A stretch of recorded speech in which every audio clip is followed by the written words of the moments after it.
On définit par peuplement mélangé tout peuplement constitué d'au moins 2 espèces et dont la densité de l'essence la plus abondante ne représente pas plus de 80% de la densité du peuplement. C'est-à-dire que toutes les autres espèces confondues doivent représenter plus de 20% de la densité totale du peuplement.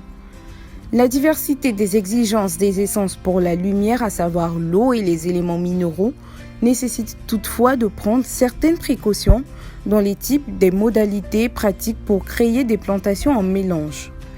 À cet égard, l'association d'essences au tempérament compatible est incontournable.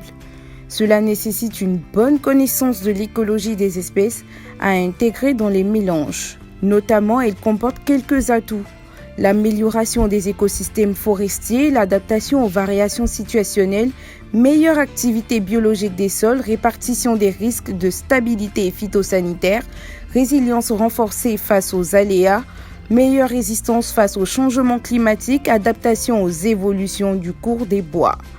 Et également des fonctions de protection, sensibilité moindre aux dégâts de gibier, meilleur contrôle naturel des herbacées par l'accompagnement ligneux, atouts sociaux, patrimoniaux, paysagers et faunistiques.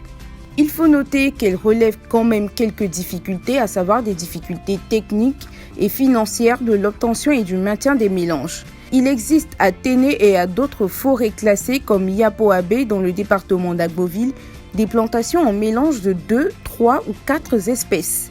À Téné par exemple, 2 dispositifs ont été mis en place.